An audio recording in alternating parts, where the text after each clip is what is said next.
veníamos escuchando narrativas testimoniales de los territorios de parte de las hermanas a lo largo de todo el país, desde el 2012 que empecé a caminar todos los territorios y encontrarme en amorosidad con muchas hermanas de distintos pueblos indígenas, y fui notando cómo las diferentes formas de exterminar la vida que tenía el sistema se ensamblaban. Es decir, ¿por qué matan a las mujeres? ¿Por qué el feminicidio y el feminicidio va en aumento? Porque justamente las mujeres somos las que quedamos en los territorios resguardando la vida contra el extractivismo. ¿Por qué esa muerte se da con tanta omisión y tanta invisibilización? Porque se generó la construcción de como de todo un imaginario que denosta, que denigra, que afea, que realmente genera un estigma muy fuerte sobre la visión de la mujer indígena. Las mujeres indígenas para el mundo blanco estamos vistas como las pobrecitas, como las incapaces, como las feas, como las salvajes. Y eso es parte también de algo que nosotras denominamos epistemicidio, que es, se barre con todo el saber, con la forma de habitar el mundo que teníamos los pueblos indígenas, con nuestra cosmovisión, con el poder que habitan las cuerpos, las mujeres indígenas, se barre con todo eso a través de la imposición de religiones opresoras, de religiones tiránicas, de pastores que persiguen e incitan a la comunidad a perseguir a las mujeres medicinas,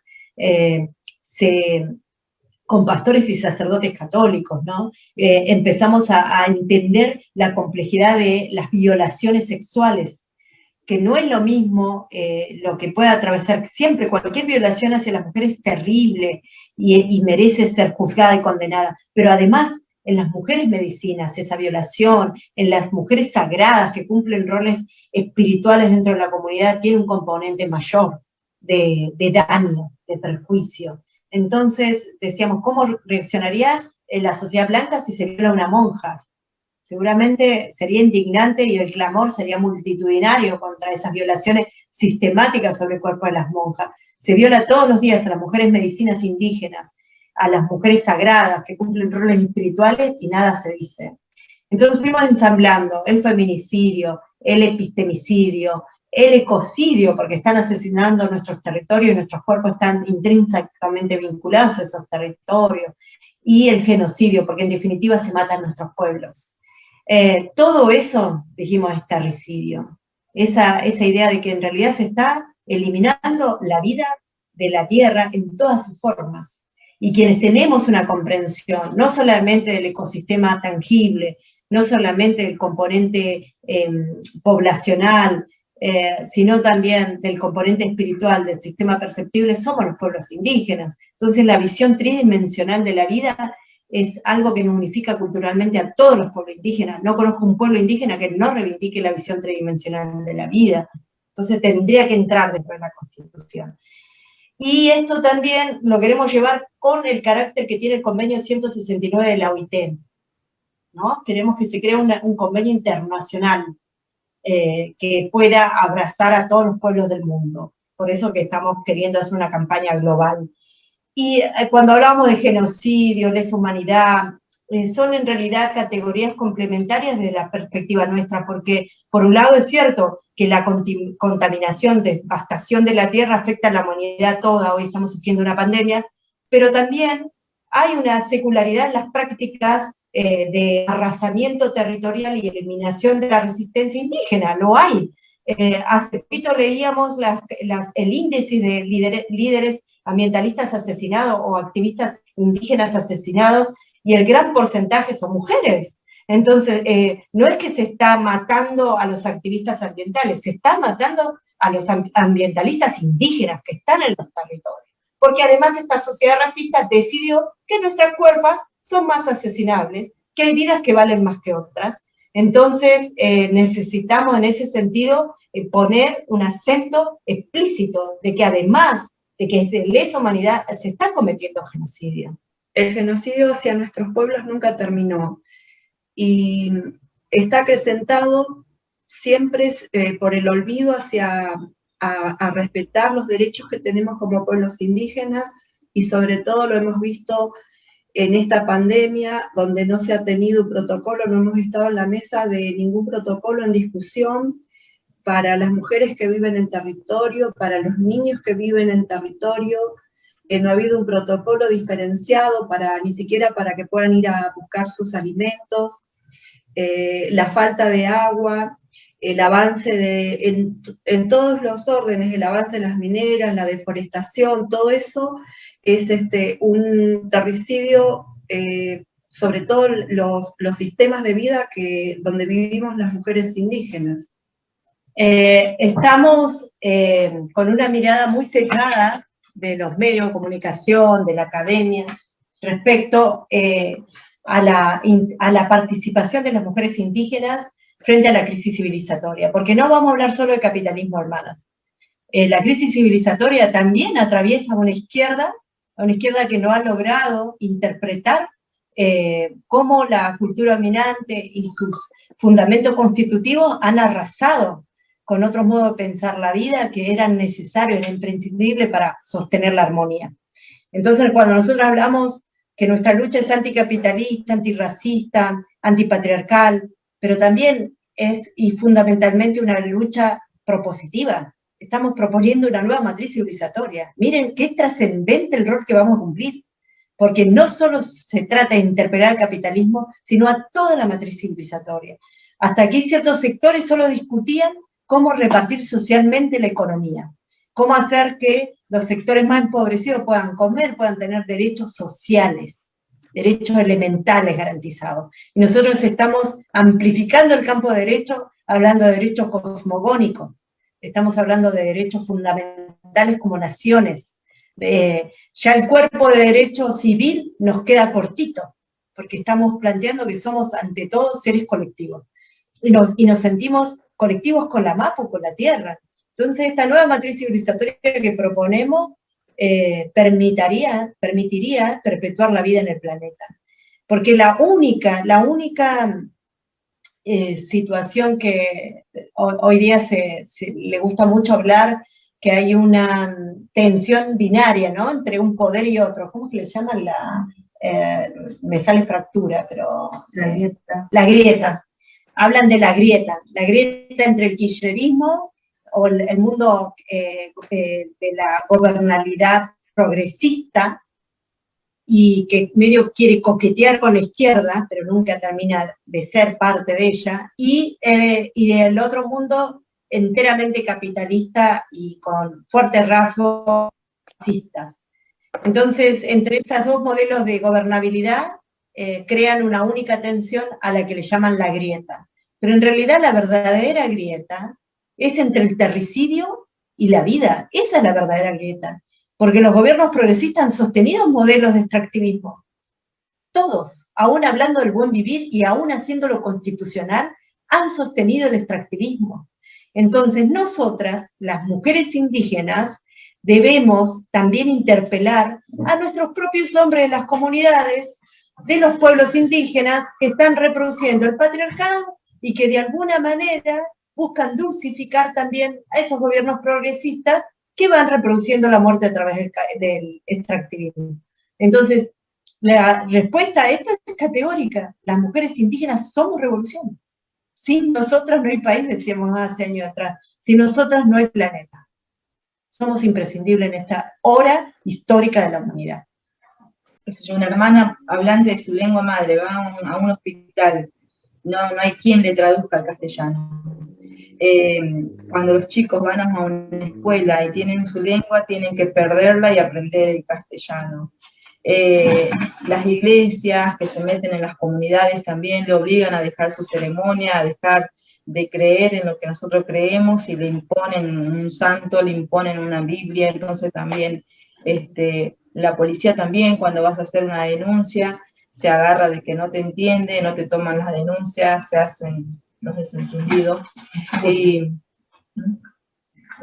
la escuela también, la escuela es una de las primeras instituciones que te obligan a abandonar, ¿no?, un poco tu identidad, y bueno, lamentablemente a veces si no estudiás, hoy en día es obligación, ¿no? Tener la primaria y la secundaria hecha y tenés que soportar esto y después como que volver a construirte, ¿no? Como persona indígena, porque tenés que volver a recuperar todo tu saber ancestral, ¿no? Y en algunos casos cuando se vuelve a eso ya no están, digamos, los medios, porque esos abuelos sabios ya no están para volver a enseñar, y así como que siempre vamos perdiendo, ¿no? Los pueblos indígenas. Entonces la decisión es empezar a rescatar, volver a ganar, volver a retomar nuestra espiritualidad, nuestros saberes, nuestra medicina.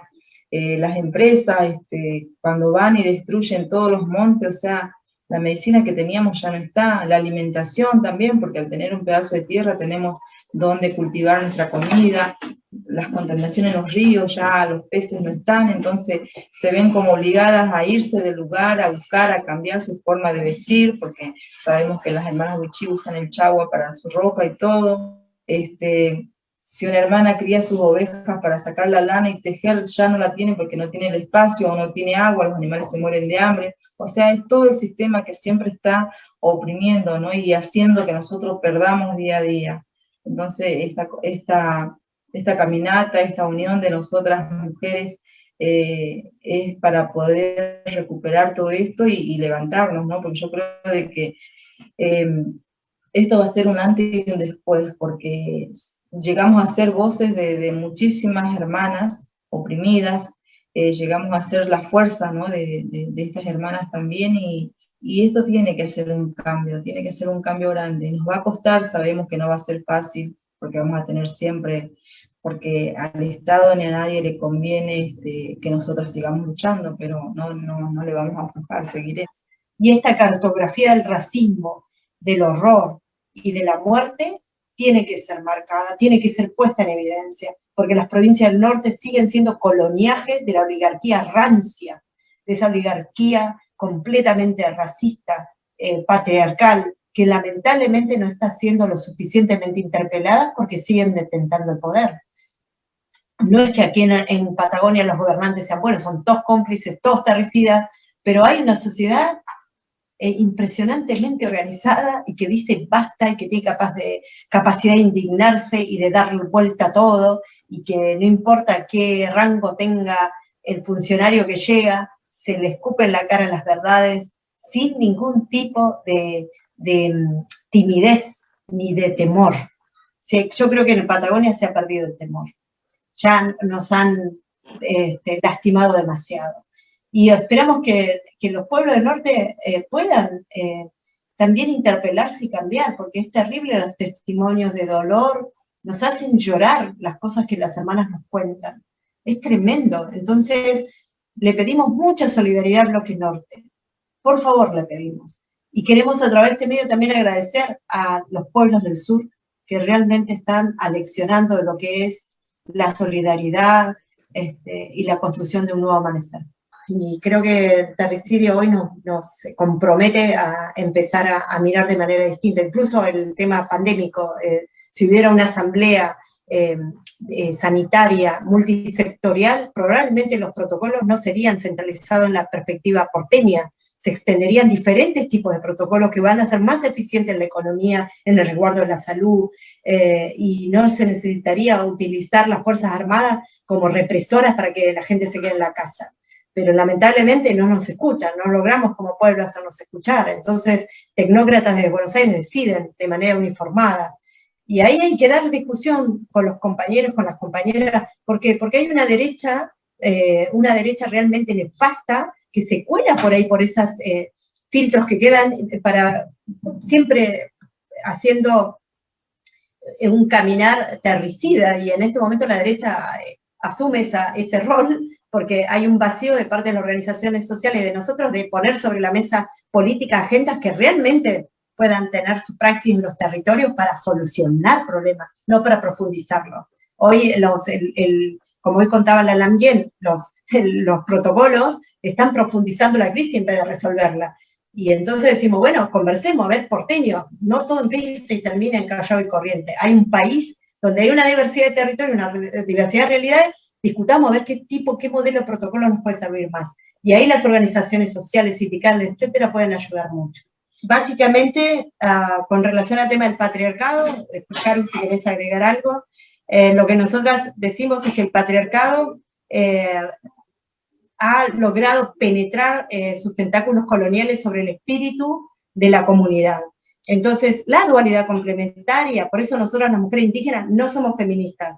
Desde el movimiento de mujeres indígenas decimos somos antipatriarcales. No necesitamos una herramienta filosófica, doctrinaria, conceptual, venida de Europa, antropocéntrica, que analice al patriarcado como opresión. Nosotros analizamos el patriarcado opresivo desde la perspectiva de la colonialidad, o sea, todo eso vino con el Wincanaje. Wincalandia trajo todo eso, y el punto es interpelar a Wincalandia. Entonces decimos, nosotros vamos a liberarnos con nuestro propio pensamiento ancestral, que proponía la dualidad complementaria. Tenemos que reinstalar la dualidad complementaria. La dualidad complementaria, hombres, machos, indígenas, no está, porque ustedes se encargan de oprimir a las también. Nosotras, las mujeres indígenas, acompañamos todas las agendas de ustedes, hombres indígenas. Cocinamos para ustedes, apoyamos toda la logística, le atendemos y le educamos y le hacemos crecer a sus hijos, le hacemos la comidita cuando ustedes vuelven de sus parlamentos. La agenda de las mujeres indígenas, hombres indígenas, no es recogida por ustedes. Cuando hay violaciones, cuando hay abuso, cuando hay opresión, cuando hay violencia doméstica, los hombres indígenas son tan coloniales y tan opresivos como los hombres blancos. No vamos a salir a defender la dualidad complementaria que no existe, la defendemos trayéndola, y para traerla tenemos que sanar del patriarcado. Y ustedes, hombres indígenas, lamentablemente son parte de esa opresión patriarcal y van a tener que hacerse cargo, porque van a quedar solos en la lucha, porque nosotras no vamos a ir a apoyar ningún proceso emancipatorio donde nuestra libertad, nuestra libre determinación de nuestras cuerpos y de nuestro ser no esté contemplada. Entonces vamos a proponer nuestra propia revolución así. La dualidad complementaria solo se va a conseguir si ustedes, machos indígenas, dejan el patriarcado, renuncian a sus privilegios machos y empiezan a asumir la agenda de la verdadera liberación de todos los pueblos y de todos los oprimidos. Y entre ellas estamos las mujeres, que estamos siendo realmente oprimidas. En este caminar es terrible la cantidad de testimonios de loncos, de guerreros, de huichafe, de machis, violadores, abusadores. Entonces, la blanquitud que quiere redimirse trata de poner en un sitial, entronizar a los líderes machos indígenas, y no quiere ver que cometen los mismos abusos, que son tan misóginos como los hombres blancos contra los que luchamos. Entonces, nosotras vamos a ser verdadera y honesta. ¿Y saben qué? No nos preocupa si nos quedamos sin ustedes, porque la tierra nos ha despertado, porque este es un llamado telúrico, y a la única que le tenemos que brindar nuestro compromiso y nuestra verdad y nuestra lucha es a la Mapu, a la Pacha, a la tierra. Entonces, hombre, si tú estás durmiendo, hombre indígena, pasa el tiempo de despertar. Y te estamos llamando a despertar, porque además te queremos. Porque además te queremos, te lo decimos. Porque realmente a veces cuando vamos a los territorios y vemos las aberraciones sexuales, la opresión, la violencia, dan ganas de repartir fusiles y empezar por nuestros hombres. O sea, el feminismo es una herramienta de liberación pensada desde Occidente, está bien, hemos aprendido mucho de las compañeras feministas, la amamos, coordinamos con ellas, sin embargo, no queremos emular pensamiento que no nos corresponda, sino queremos tomar y recuperar nuestras propias herramientas. Entonces, ahí la cosmovisión, la espiritualidad, que tiene su particularidad también en los cuerpos, territorios de la mujer indígena, no aparece dentro del pensamiento feminista. No lo va a dar el pensamiento feminista, lo tenemos que recuperar nosotras, y en todo caso el feminismo lo tomará, pero no nos despojará de ese mundo perceptible que queremos defender. Entonces, nosotras creemos que hasta es una contradicción ser indígena y ser feminista, porque es como decir que sos indígena y evangélica, como decir que sos indígena y católica, o indígena radical o peronista. Estás tomando una doctrina, una construcción ideológica que vino de afuera, cuando en tu propia tierra tenés la liberación y el pensamiento de tus ancestros.